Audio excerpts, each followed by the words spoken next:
Yeah, thank you, Your Excellency, the Prime Cabinet Secretary of the Republic of Kenya, Musalia Mudavadi, the Chairman of Teacher Service Commission, who is here with us, the Secretary, the CEO of Teacher Service Commission, my brothers, the members of Parliament, the Vice Chair of the Education Committee, Honorable Njendi, my friend, the Chairman of KUPPET, the Secretary Generals who are here of the two unions, KESA and KEPSA, all the officials, all the staff, management, and the commissioners of Teacher Service Commission, and all the teachers represented here.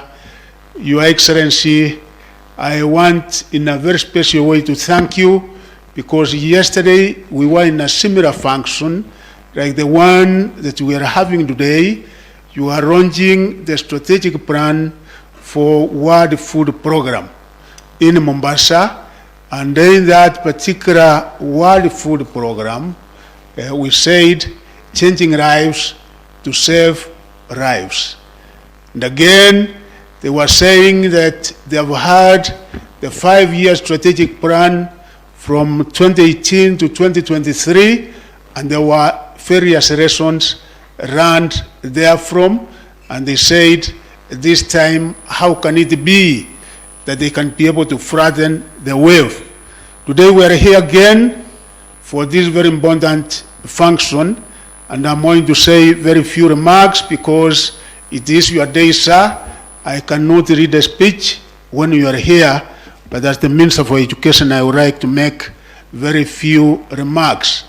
One such remark I want to make is that, yes, we are in this process of the strategic plan, and each and every one of us is aware and knows what really the purpose is, that the process of Teacher Service Commission, having had the last strategic plan 2018-2023, there must have been really lessons learned therefrom, and really they are now redefining their vision and identifying, as it were, their main focus, their main goals and objectives as we move forward to 2023-2027.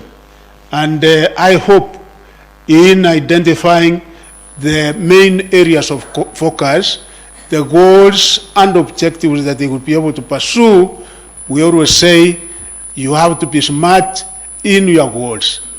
I'm sure you have taken that into consideration as we are launching this particular strategic plan this day.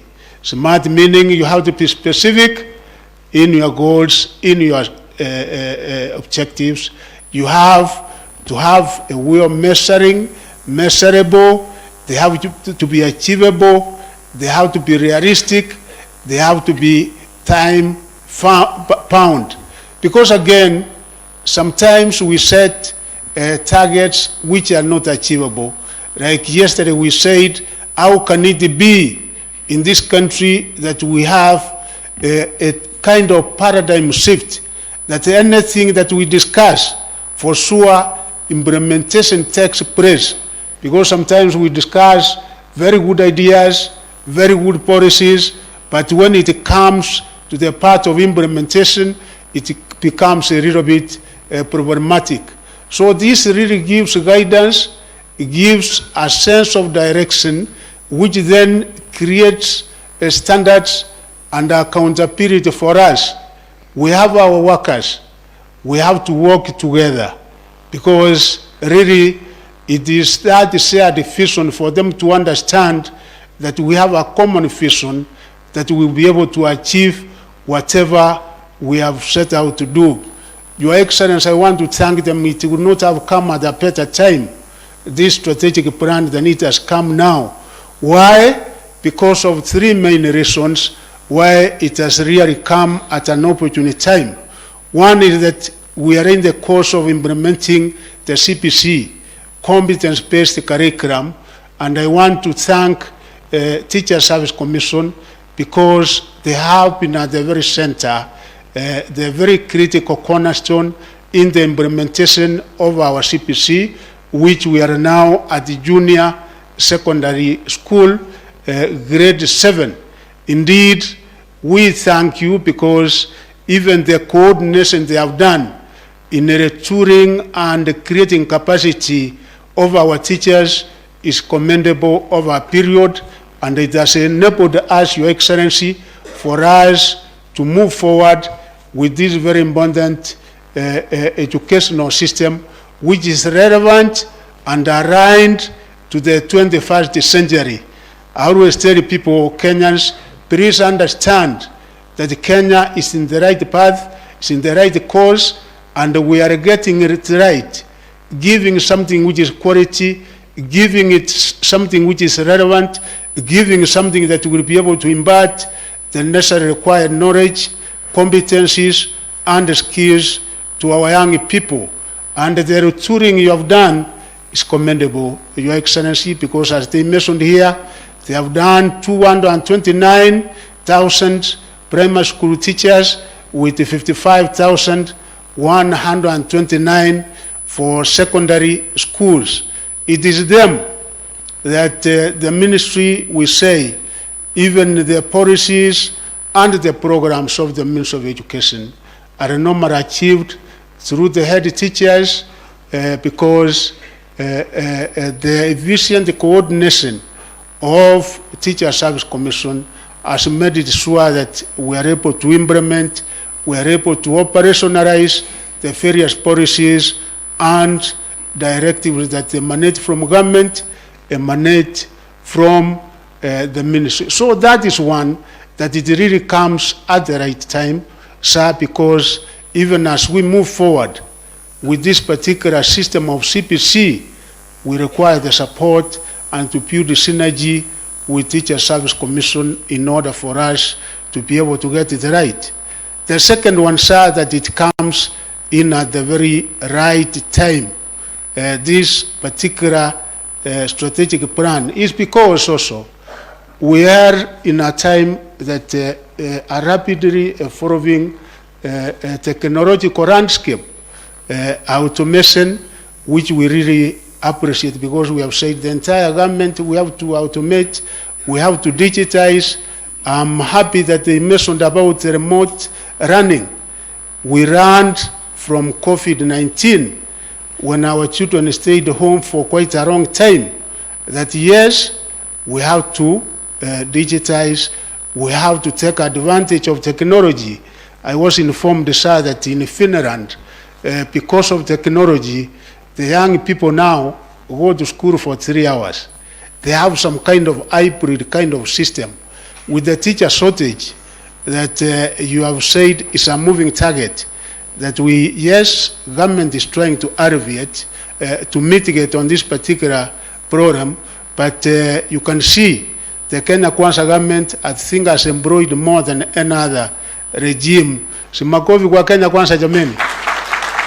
So we say we can also leverage on technology in sorting out and solving this particular problem. And finally, sir, the third one is because education, we are undergoing reforms. Indeed, His Excellency the President of the Republic of Kenya did appoint the Presidential Working Party with a raft of recommendations which have come. I was looking at the activities here, and so I want to assure you, all the activities were within the parameters of their mandate. And I was also looking at the activities, and I want to assure you that it is within the DNA of Teacher Service Commission. So it made me feel very much at ease. And in those recommendations, which Your Excellency, I am sure, His Excellency the President, any time from next week, will be able to unveil the same document to the Kenyans. The implementation process is part of what they have covered here, because we are going to work hand in hand to ensure that we implement those great recommendations on behalf of Kenyans, for the better of Kenyans, with the Teacher Service Commission. I again want to thank them, because you know, Kenyans, we like creating silos. Sometimes we like creating kingdoms. I want to thank Teachers Service Commission because they have not won that route, and we will have to work hand in hand, and even so, achieving the bigger agenda of the people of Kenya. Why? Because teachers are a very critical component of achieving whatever government wants. We are now talking of the adverse effects, the very damaging and devastating effect of climate, and even the 15 billion trees. I said we have an army, and the army we have through the teachers and the many, almost 20,000 or so, 20 million young people. If we have said each and every one of us is going to plant and grow seedlings in schools and in the various areas, can't we make it as the education fraternity? Yes, we will, and that is why we have said we will be able to institutionalize, we will be able to create a culture of growing trees, not only in our schools, but even our young people, to have it extended to the various homes. Even the agenda that His Excellency the President talks about, His Excellency the Cabinet Secretary talks about, and all of us, about housing. I always tell it the teachers and my friend the unions here, that actually the greater beneficiaries are we in the education sector, because teachers, sometimes you go to places where they stay is areas which are not as good. Sometimes we say we are spending all these 630 billion this particular year, and we have to get our investment back. How do we get it back if our young people are going to stay home without employment? And that is why, ladies and gentlemen, Your Excellency, His Excellency says we have to be intentional, we have to be deliberate, and we have to be practical, because, yes, we have identified there is a problem. No one is going to sort out that problem for us, apart from we Kenyans coming together and says, yes, there is a solution here. And that's why, Your Excellency, I thank you and His Excellency the President, because in TVET now, we are having digital repertories everywhere, because we are in a digital economy with online jobs. We thank you because we know how much employment is going to be created out of the housing program. We know how much employment is going to be created out of the industrial parks. We know how much we are now having out of the cadres of His Excellency the President, getting jobs in Germany and other global opportunities. So kindly, through you and all the teachers, let us support each and every government initiative, because it is by so doing that we will be able to take our country to another level. And kindly now, can we all be upstanding as we welcome His Excellency the Prime Cabinet Secretary, Mheshimiwa Musalia Mudavadi, also known as, commonly known as, Karibu.